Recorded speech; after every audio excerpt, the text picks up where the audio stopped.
నమస్కారం. ఘంటారావానికి స్వాగతం. ముందుగా ప్రధాన అంశాలు.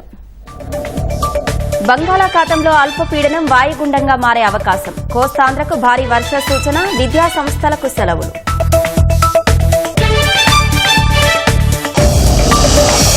ఎడతెరిపి లేని వానలతో వణుకుతున్న ఉత్తరాంధ్ర. అల్లూరి జిల్లాలో వాగుల ఉధృతితో రాకపోకలకు అంతరాయం.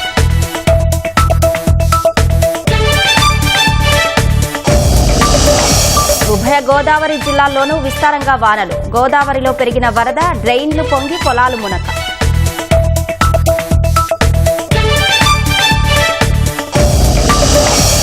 ఉపరాష్ట్రపతి ఎన్నికను ఏకగ్రీవం చేసేలా ఎన్డీఏ యత్నాలు. రాధాకృష్ణన్కు మద్దతు ఇవ్వాలంటూ ఖర్గేకు రాజ్నాథ్ సింగ్ ఫోన్.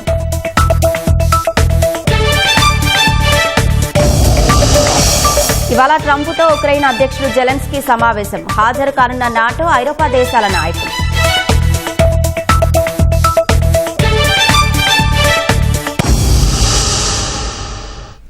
అల్లూరి జిల్లాలో ఎడతెరిపి లేకుండా వర్షాలు కురవడంతో జనజీవనం స్తంభించింది. హుకుంపేట మండలం చిట్టెంపాడు, బర్మన్గూడలో పంటలు పూర్తిగా మునిగి కొట్టుకుపోయాయి. జి మాడుగుల మండలం కుమ్మిడి సింగిలో వాగు పొంగి ప్రవహిస్తోంది. వరద ఉధృతితో రాకపోకలు నిలిచిపోయాయి. చింతపల్లి మండలం రాజుపాకల నిర్మల జాతీయ రహదారి వద్ద డైవర్ట్ కల్వర్ట్ కొట్టుకుపోవడంతో రాకపోకలకు అంతరాయం ఏర్పడింది. వడ్డాది విజయ రామరాజుపేట డైవర్ట్ కల్వర్ట్ నీట మునగడంతో పాడేరు, విశాఖ మధ్య రాకపోకలకు ఇబ్బందులు కలుగుతున్నాయి. పాడేరు మండలం బొక్కేలు వద్ద రహదారిపై 2 అడుగుల నీరు మించి ప్రవహించడంతో వాహనాల రాకపోకలు ఇబ్బందులు కలిగాయి. ఏజెన్సీ ప్రాంతంలో చాలా చోట్ల గ్రామాలకు వెళ్లేందుకు అవకాశం లేకపోవడంతో కలెక్టర్ దినేష్ కుమార్ పాఠశాలలకు సెలవు ప్రకటించారు. ప్రమాద వాగులు, గడ్డల వద్ద ప్రయాణాలు సాగించవద్దని సూచించారు.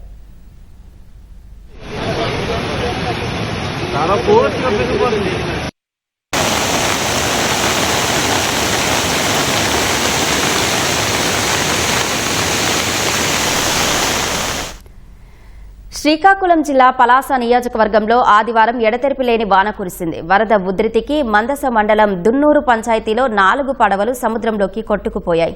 గెడ్డూరు మీదుగా భారీగా వరద నీరు సముద్రంలోకి చేరడంతో తీరం కోతకు గురైంది. మత్స్యకారులు అప్రమత్తమై పడవలకు తాళ్లు కట్టి జాగ్రత్తగా ఒడ్డుకు చేర్చారు.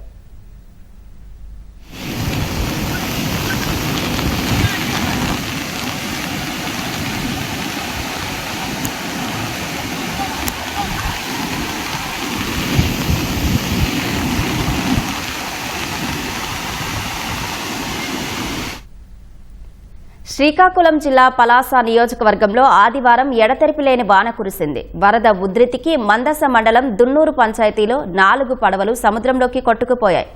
గెడ్డూరు మీదుగా భారీగా వరద నీరు సముద్రంలోకి చేరడంతో తీరం కోతకు గురైంది. మత్స్యకారులు అప్రమత్తమై పడవలకు తాళ్లు కట్టి జాగ్రత్తగా ఒడ్డుకు చేర్చారు.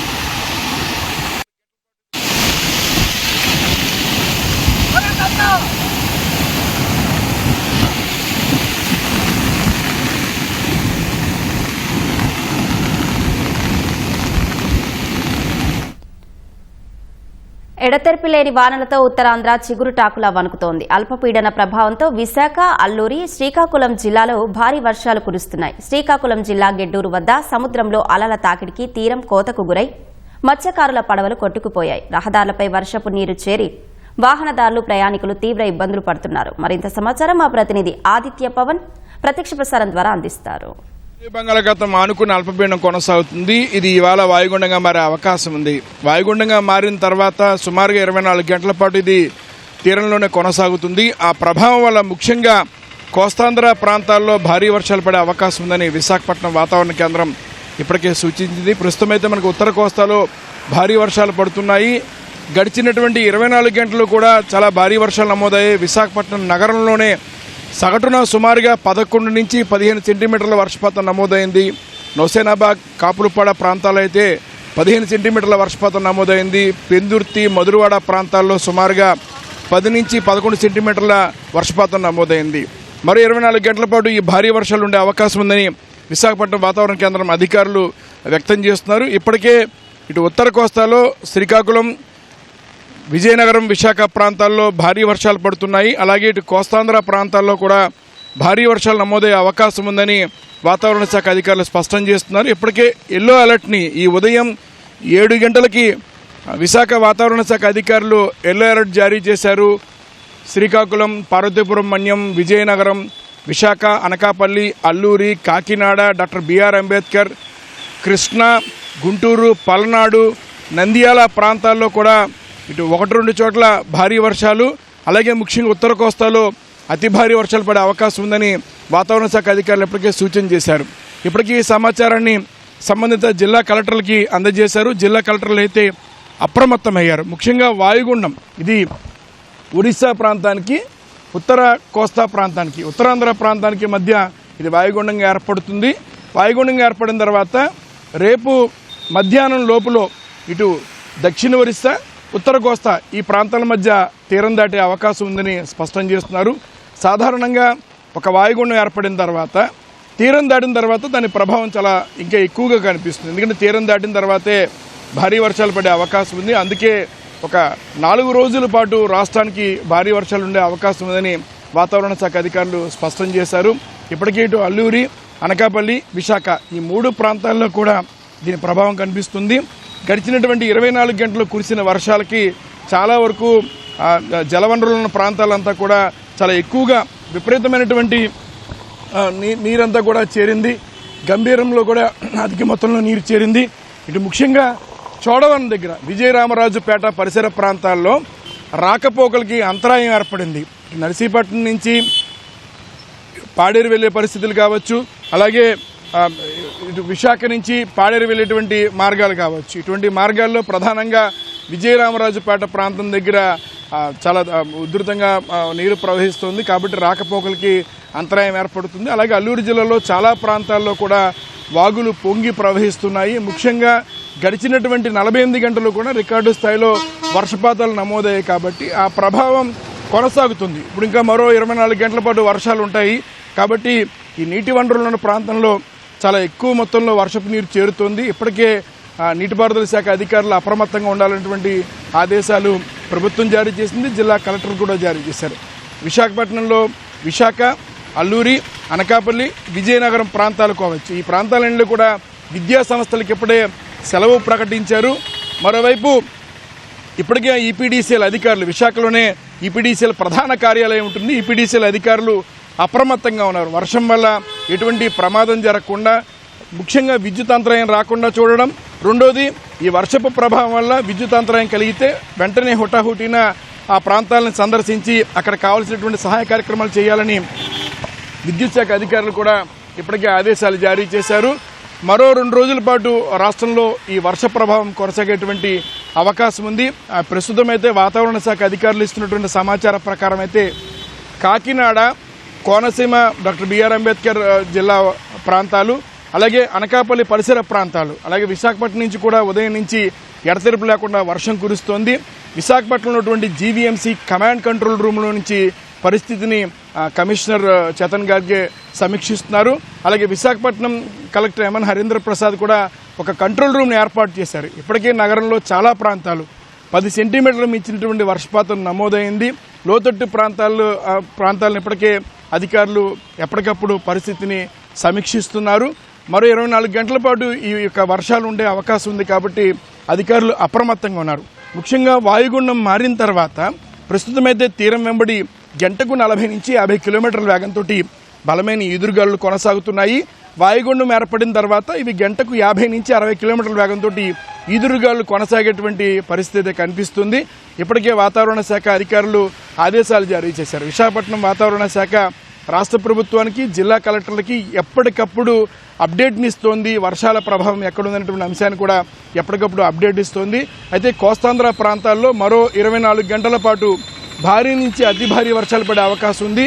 ఎక్కువగా ఉత్తర కోస్తాలో ఉన్నటువంటి విజయనగరం, పార్వతీపురం మన్యం, విశాఖ, అనకాపల్లి, కాకినాడ, అదేవిధంగా కోనసీమ, అంబేద్కర్ జిల్లాలు ఈ 6 జిల్లాలకి కూడా ఎక్కువగా వర్షం పడేటువంటి అవకాశం ఉందని వాతావరణ శాఖ నిపుణులు స్పష్టం చేస్తున్నారు. అందుకు తగ్గట్టుగానే అధికారులు అప్రమత్తమయ్యారు. కోస్తాంధ్ర ప్రాంతంలో ఇప్పటికే భారీ వర్షాలు నమోదవుతున్నాయి. మరో 24 గంటల పాటు ఈ వర్షాలు నమోదయ్యేటువంటి అవకాశం కూడా ఉంది. కెమెరా పర్సన్ సురేష్తో ఆదిత్య పవన్, విశాఖపట్నం. బంగాళాఖాతంలో అల్పపీడన ప్రభావంతో ఉభయ గోదావరి జిల్లాలోనూ విస్తారంగా వర్షాలు కురుస్తున్నాయి. కోనసీమ వ్యాప్తంగా 2 రోజులుగా ఎడతెరిపి లేకుండా వాన పడుతోంది. అంబాజీపేట, ఐనవిల్లి, మామిడి కుదురు, పి గన్నవరం మండలాల్లో జోరుగా వర్షాలు పడుతున్నాయి. లోతట్టు ప్రాంతాల్లో వరద నీరు చేరి ప్రజలు ఇబ్బందులు పడుతున్నారు. పొలాలు నీట మునిగి పంటలు నీటిలోనే నానుతున్నాయి. వర్ష ప్రభావంతో అంబాజీపేట అరటి మార్కెట్లో వ్యాపార లావాదేవీలు మందకొడిగా సాగుతున్నాయి. అరటి గెలలను రైతులు మార్కెట్కు తీసుకురాలేదు. అల్పపీడనం ప్రభావంతో తూర్పు గోదావరి జిల్లాలో వర్షాలు కురుస్తున్నాయి. గోదావరిలో వరద క్రమంగా పెరుగుతోంది. మరింత సమాచారం మా ప్రతినిధి సాయికృష్ణను అడిగి తెలుసుకుందాం. సాయికృష్ణ, ప్రస్తుతం జిల్లాలో వాన ప్రభావం ఎలా ఉంది? ఉమ్మడి తూర్పుగోదావరి జిల్లా వ్యాప్తంగా 2 రోజులుగా వర్షాలు కురుస్తున్నాయి. కొన్ని చోట్ల మోస్తరు వర్షం కురవగా మరికొన్ని చోట్ల తెల్లవారుజామున కాస్త భారీ వర్షం పడింది. కోనసీమలో వర్షం అయితే కురిసింది.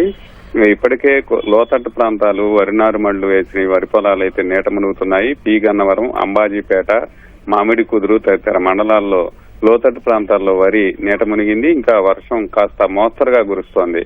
మరోవైపు కాకినాడ జిల్లాలోనూ వర్షం జిల్లా వ్యాప్తంగా విస్తారంగా కురుస్తోంది. భారీ వర్షాలు అక్కడక్కడ నమోదవుతున్నాయి.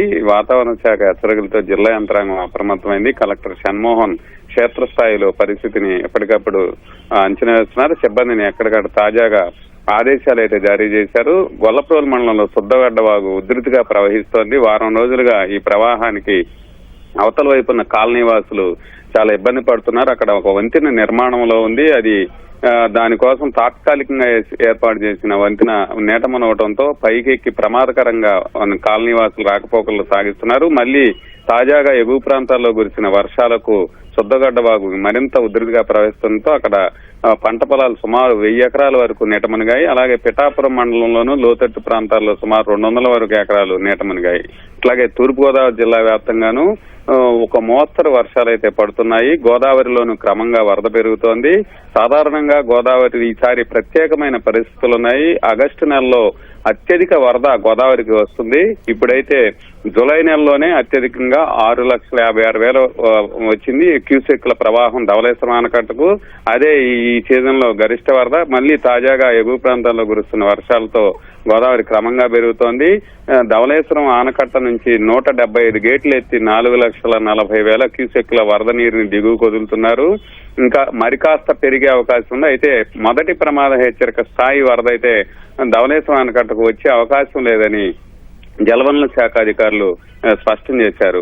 మరోవైపు వాతావరణ శాఖ మరొక రోజు మాత్రం ఇంకా వర్షాలు కురిసే అవకాశం ఉన్నందుతో ఉమ్మడి తూర్పుగోదావరి జిల్లా వ్యాప్తంగా అధికారులు ఎక్కడికక్కడ అప్రమత్తమై పరిస్థితిని అయితే అంచనా వేస్తున్నారు. అశ్విని, ధన్యవాదాలు సాయికృష్ణ. శ్రీశైలం ప్రాజెక్టుకు వరద ప్రవాహం క్రమంగా పెరుగుతోంది. జూరాల, సుంకేశ్ల ప్రాజెక్టుల నుంచి శ్రీశైలంలోకి 185,448 క్యూసెక్లు చేరుతోంది. శ్రీశైలం నుంచి 175,797 క్యూసెక్లు విడుదల చేస్తున్నారు. పోతిరెడ్డిపాడు హెడ్ రెగ్యులేటర్ నుంచి 30,000 క్యూసెక్లు, ఎడమగట్టు విద్యుత్ కేంద్రం నుంచి 35,315 క్యూసెక్లు, కుడిగట్టు విద్యుత్ కేంద్రం నుంచి 30,802 క్యూసెక్లు విడుదల చేస్తున్నారు. 3 గేట్ల ద్వారా 79,680 క్యూసెక్లు నాగార్జున సాగర్ కు విడుదల చేస్తున్నారు. శ్రీశైలం పూర్తి స్థాయి నీటి మట్టం 885 అడుగులు కాగా ప్రస్తుతం 881.70 అడుగులకు చేరింది. ప్రాజెక్టు పూర్తి స్థాయి నీటి నిల్వ సామర్థ్యం 215.80 టీఎంసీలు కాగా ప్రస్తుతం 197.46 టీఎంసీలుగా కొనసాగుతోంది. ప్రకృతి విపత్తులకు పంట దెబ్బతిని మార్కెట్ ఒడిదొడుకులతో రేటు పడిపోయి గిట్టుబాటు ధర లేక రైతులు తీవ్ర ఇబ్బందులు పడుతుంటారు. అలాంటి సమస్యలకు సోలార్ డ్రైయర్లతో చెక్ పెడుతున్నారు ఎన్టీఆర్ జిల్లాకు చెందిన రైతులు. పంట ఉత్పత్తులకు సొంతంగా ధర నిర్ణయించి విదేశాలకు ఎగుమతి చేస్తూ లాభాలు గడిస్తున్నారు. ఆరుగాలం కష్టపడి పండించే పంటలకు సరైన ధర పరిస్థితిని అధిగమించేందుకు సోలార్ డ్రైయర్ల వైపు అన్నదాతలు మొగ్గు చూపుతున్నారు. పంట ఉత్పత్తుల ధరలు బహిరంగ మార్కెట్లో తగ్గినప్పుడు వీటిని ఉపయోగించి వాల్యూ ఎడిషన్ చేస్తూ లాభాలు పొందుతున్నారు. సోలార్ డ్రైయర్లతో పంట ఉత్పత్తులను ఎండబెడితే 6 నెలలు నిల్వ ఉంటాయని నిర్వాహకులు చెబుతున్నారు. గిట్టుబాటు ధర లేక నాణ్యతా లోపాలతో పంట అమ్ముడుపోనప్పుడు ఎంతో ఉపయోగపడుతుందని అంటున్నారు. విజయవాడ పరిసర ప్రాంతాలతో పాటు ఉమ్మడి కృష్ణా జిల్లాలోని కొత్తూరు, తాడేపల్లి, ఉయ్యూరు, గుంటుపల్లి, ఆగిరిపల్లి వంటి ప్రాంతాల్లో 10కి పైగా సౌర డ్రైయర్లు నిర్వహిస్తున్నారు. మాకు మామిడి తోట ఉందండి. అందులో గాలిదుమ్ములు వచ్చినప్పుడు కాయలు రాలిపోయినప్పుడు అవి వేస్ట్ అయిపోతున్నాయి. దాని నుంచి ఆలోచన వచ్చింది, బై ప్రోడక్ట్గా చేస్తే బాగుంటుంది కదా అని అప్పుడు ట్రై చేసాం. రైజే సోలార్ ఫుడ్ ప్రాసెస్ అని ఇండోర్లో ఉంది, వాళ్ళకి సప్లై చేసేవాళ్ళం. రేటు ఫ్లక్చుయేషన్ మూలంగా వాళ్ళకి ఇవ్వట్లేదు, సొంత బ్రాండ్ మీద బయటకే ఇస్తున్నామండి. నిర్వహణ అంటే కరెంటు బిల్లు ఏముండదు కదండి, అందువల్ల ఇబ్బంది ఉండదు. వాతావరణం బాగున్నప్పుడే ఇబ్బంది పడుతున్నామండి, అది డ్రై అవ్వట్లా, ఫంగస్ వచ్చేస్తున్నాం. గవర్నమెంట్ మనం పెట్టినప్పుడు సబ్సిడీ ఇచ్చిందండి ఫుడ్ ప్రాసెసింగ్ డిపార్ట్మెంట్ ద్వారా. అయితే ఏంటంటే మార్కెటింగ్ సౌలభ్యం కూడా చూపిస్తే బాగుంటుంది. ఏదైనా సరే ఐటమ్ రాగానే శుభ్రంగా వాష్ చేయించి అప్పుడు కట్ చేసి డ్రై చేస్తాం. 20 కేజీలకు 1 కేజీ వస్తుంది లెమన్ అయితే. టమాటా వచ్చి 20 కేజీలకి ఒకటి వస్తుంది. అలాగే కూరగాయలు వచ్చేసి ఇంకా వేరే ఏమన్నా సరే కొన్ని లీఫీ వెజిటేబుల్స్ అలాంటివి కూడా 10 కేజీలకి 1 కేజీ అట్లా వస్తాయి. డ్రై అయిపోయిన తర్వాత అవి తీపిచ్చి నీట్గా ప్యాక్ చేయించుతాం. పొడి కావాలితే పొడిగాను, ముక్కలు కావాలితే ముక్కలుగాను అట్లా చేస్తాం. సోలార్ డ్రైయర్ల ఉత్పత్తులకు ఇతర రాష్ట్రాలు, విదేశాల్లో మంచి డిమాండ్ ఉంది. కొన్ని కంపెనీలు డ్రైయర్ల నిర్వాహకులతో ఒప్పందాలు చేసుకుని ఏటా లక్షల టన్నుల ఉత్పత్తులను కొనుగోలు చేస్తున్నాయి. ఆకుకూరలను ఎండబెట్టి పొడి చేసి ప్యాకింగ్ చేసి ఎగుమతి చేస్తున్నారు. 500 కిలోల సామర్థ్యం ఉన్న సౌర డ్రైయర్ ధర 2,20,000 ఉంది. ఇందులో 10% సొమ్ము చెల్లిస్తే 90% బ్యాంకు రుణమిస్తుంది. అందులో 30% రాయితీ సొమ్ము ప్రభుత్వం జమ చేస్తుంది. పండ్లు, కూరగాయలు, పూలు డ్రైయింగ్ చేసే ముందు నిల్వ చేసేందుకు శీతల గదులను ఉద్యాన శాఖ 40% వరకు రాయితీతో అందిస్తోంది.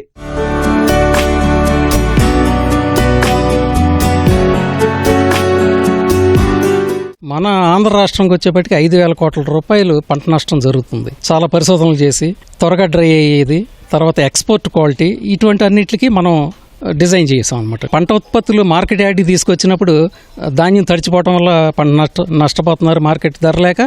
వాటికి కూడా మన బబుల్ డ్రైయర్స్ అని చెప్పేసి పోర్టబుల్ సిస్టమ్స్, అవి ఎక్కడ కావాలంటే అక్కడ మోసుకెళ్ళచ్చు.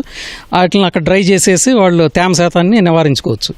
రైతులు ఏదైనా పంట పొలాల్లో వాళ్ళు సొంతంగా ఒక డ్రై సిస్టమ్ని ఏర్పాటు చేసుకుంటే 15-20 ఎకరాల వాళ్ళు అక్కడే వాళ్ళ ఎక్సెస్ ఉత్పత్తులు ఏదైతే మార్కెట్ ధర లేనప్పుడు కానీ వాళ్ళ దగ్గర మిగిలి ఉత్పత్తులు ఉన్నప్పుడు వాటిని డ్రై చేసుకుని పెట్టుకుని మిగతా టైంలో వాటిని మార్కెట్ చేసుకోవచ్చు. సోలార్ డ్రైయర్ల యూనిట్ల ఏర్పాటుతో స్థానిక మహిళలకు ఉపాధి లభిస్తోంది. శ్రీశక్తి పథకం ద్వారా ఆర్టీసీ బస్సుల్లో మహిళలకు ఉచిత ప్రయాణ సౌకర్యాన్ని కల్పించడాన్ని స్వాగతిస్తున్నట్లు సిపిఐ రాష్ట్ర కార్యదర్శి రామకృష్ణ తెలిపారు. అయితే ఈ పథకాన్ని పూర్తి స్థాయిలో అమలు చేయాలంటే అదనంగా 3,000 బస్సులు, 10,000 మంది సిబ్బంది అవసరమవుతారని అభిప్రాయపడ్డారు.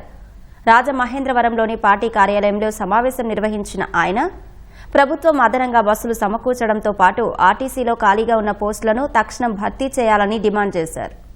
రాష్ట్రంలోని పెండింగ్ ప్రాజెక్టులపై చర్చించేందుకు మంత్రి నారా లోకేష్ కేంద్ర మంత్రులతో నేడు సమావేశం కానున్నారు. రైల్వే, ఐటీ శాఖ మంత్రి అశ్విని వైష్ణవ్ను కలిసి రాష్ట్రానికి సెమీ కండక్టర్ మ్యానుఫ్యాక్చరింగ్ యూనిట్ను మంజూరు చేసినందుకు కృతజ్ఞతలు తెలియజేయనున్నారు.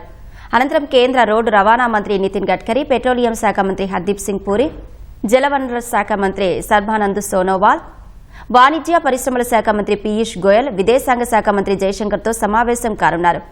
రాష్ట్ర ప్రభుత్వం తరపున వివిధ ప్రతిపాదనలను కేంద్ర మంత్రులకు అందజేయనున్నారు. హైదరాబాద్ రామంతపూర్లోని గోఖలే నగర్లో అర్ధరాత్రి తీవ్ర విషాదం చోటు చేసుకుంది. శ్రీకృష్ణాష్టమి వేడుకల్లో భాగంగా నిర్వహించిన ఊరేగింపు రథానికి విద్యుత్ తీగలు తగిలి 5 వ్యక్తులు అక్కడికక్కడే మృతి చెందారు. కృష్ణాష్టమి కారణంగా ఆదివారం రాత్రి ఊరేగింపు చేపట్టారు. రథాన్ని లాగుతున్న వాహనం మరమ్మతుకు గురి కావడంతో దాన్ని పక్కన నిలిపివేసిన యువకులు రథాన్ని చేతులతో లాగుతూ ముందుకు తీసుకెళ్లారు. ఈ క్రమంలో రథానికి విద్యుత్ తీగలు తగిలాయి. దీంతో రథాన్ని లాగుతున్న 9 మందికి షాక్ కొట్టడంతో వారంతా విసిరేసినట్లు దూరంగా పడిపోయారు. ఈ ఘటనతో ఒక్కసారిగా భయభ్రాంతులకు గురైన స్థానికులు వెంటనే తేరుకొని ప్రాథమిక చికిత్స చేపట్టి ఆసుపత్రికి తరలించారు. అప్పటికే 5 మృతి చెందినట్లు వైద్యులు ధృవీకరించారు. మరో 4గురిని స్థానికంగా ఉన్న ప్రైవేటు ఆసుపత్రిలో చేర్పించి చికిత్స అందిస్తున్నారు.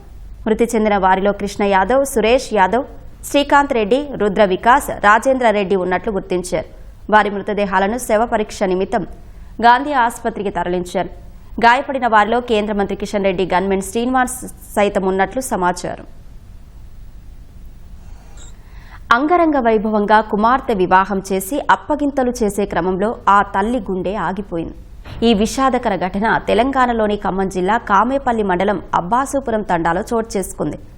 బానోతు మోహన్ లాల్, కళ్యాణి దంపతుల ప్రథమ కుమార్తె సింధును టేకులపల్లి మండలం కొత్త తండాకు చెందిన బాలాజీతో ఆదివారం ఉదయం వివాహం జరిపించారు. సాయంత్రం కుమార్తెను మెట్టినింటికి పంపించే క్రమంలో తల్లి కళ్యాణి భావోద్వేగానికి గురై ఒక్కసారిగా కుప్పకూలిపోయింది. అప్పటి వరకు పెళ్లి బాజాలతో మారుమోగిన ఆ ప్రాంతం కళ్యాణి మరణంతో బంధుమిత్రుల రోదనలు మిన్నంటాయి. ఉపరాష్ట్రపతి ఎన్నికను ఏకగ్రీవం చేయాలని భావిస్తున్న ఎన్డీఏ కూటమి ఆ దిశగా ప్రయత్నాలు మొదలుపెట్టింది. ఈ మేరకు రక్షణ మంత్రి రాజ్నాథ్ సింగ్ కాంగ్రెస్ అధ్యక్షుడు మల్లికార్జున ఖర్గేకు ఫోన్ చేసినట్లు తెలిసింది. ఎన్డీఏ ఉపరాష్ట్రపతి అభ్యర్థికి మద్దతివ్వాలని ఖర్గేను రాజ్నాథ్ కోరినట్టు సమాచారం. 2 సార్లు కోయంబత్తూరు నుంచి లోక్సభ ఎంపీగా విధులు నిర్వర్తించిన రాధాకృష్ణన్ను ఏకగ్రీవంగా ఎన్నుకోవాలని ఇప్పటికే విపక్షాలను నడ్డా కోరారు.